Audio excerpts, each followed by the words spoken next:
Hi everyone again. Welcome to the info session for the Master of Cultural Anthropology and Development Studies. I'm Alexandra Wanka, and I'm a postdoctoral fellow and ICP coordinator of CADES. I organized the presentation with 5 broad questions. The first one is, what is the program about? So, of course, as you know, the program is focused on cultural anthropology and development studies, and we think it's a unique international advanced master program that provides students with a broad interdisciplinary platform, and that helps students to address development issues and social transformation from an anthropological perspective.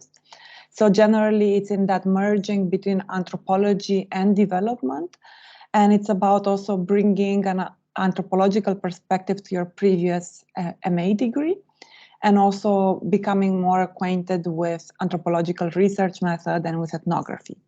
I think also what is very important to understand here is that when we call in Belgium an advanced master, is in fact considered to be a master after a master, or a master after a longer bachelor program.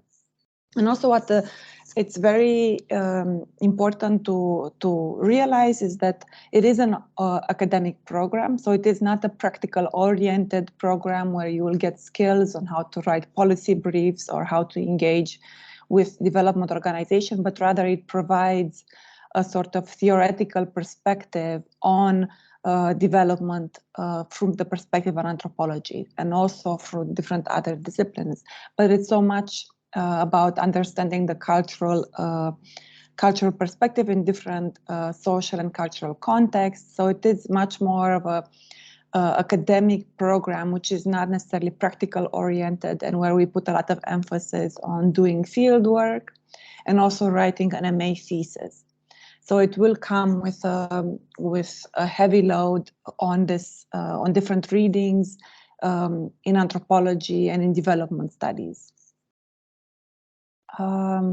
What kind of student fits the program? That will be the second question.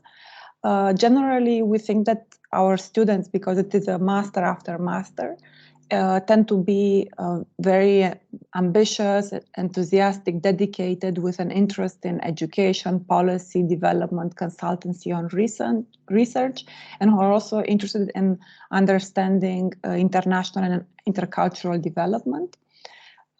And also, as I mentioned, the sort of admission requirements are very much either the student already had a master degree before or had a longer bachelor program equivalent to 240 credits, and also good grades, proficiency in English, and motivation to engage with these topics. And generally, we are looking for students who are also interested in having a more critical perspective of development, because the program, as I said, it's not necessarily geared towards providing a sort of practical orientation towards development, but it's also interested in understanding in a critical way how development practices and industry is working. And also our students, because it's a very multicultural group, and where also group work is happening, it's also important that the applicants are interested in learning from fellow students, both with group work, but also in discussion, social activities, and so on. In general, this process leads to CADES is a program with 30 to 35 students who have a very diverse educational background, diverse nationality, diverse professional experiences. So it is from, for example, I think this year there were like around 32 students from 12 nationalities. So it can be a very diverse group in terms of nationality.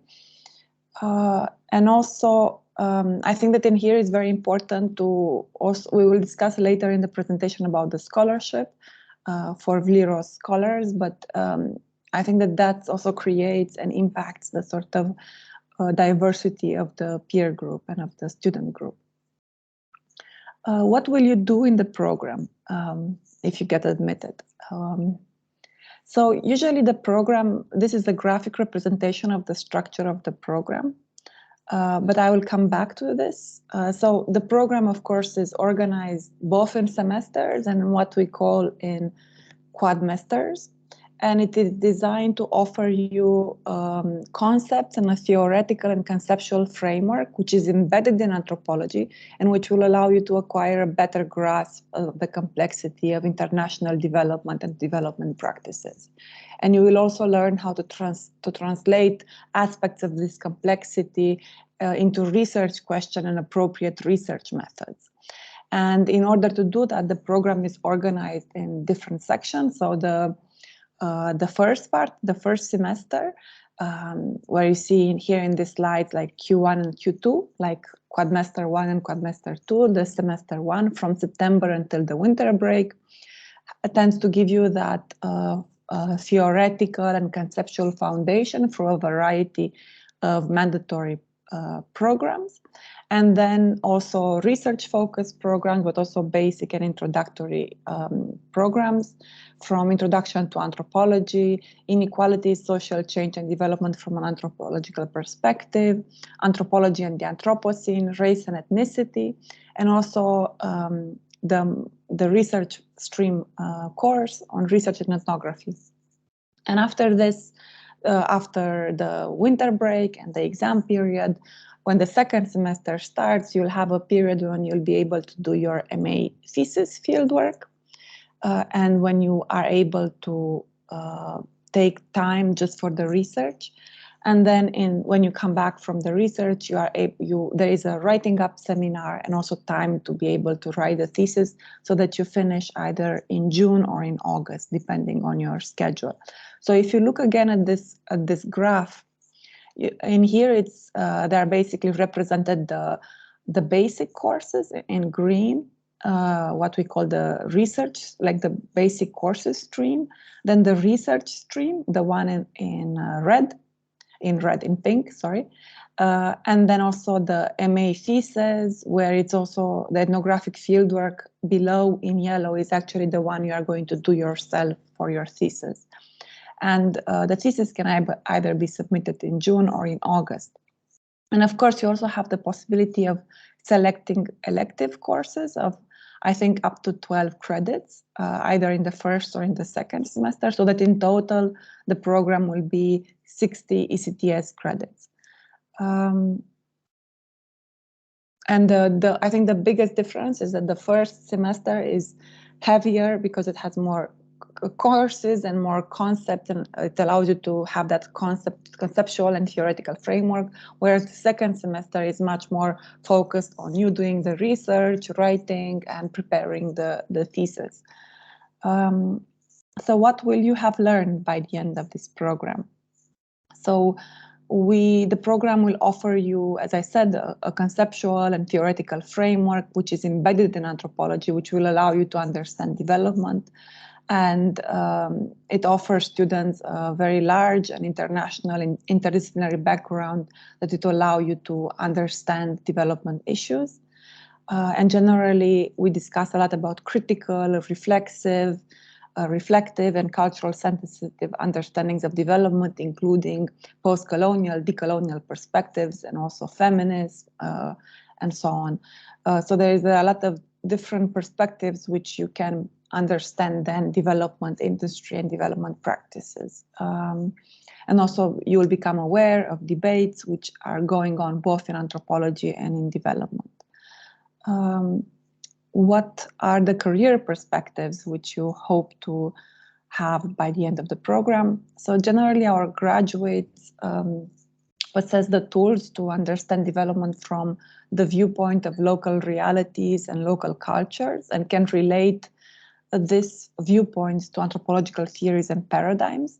And overall, we notice that graduates obtain access to jobs in NGOs, international organizations, development cooperation, in education as well, in international relations, in research, social and medical services. I think it also depends a lot on the type of profile you also had prior to CADES.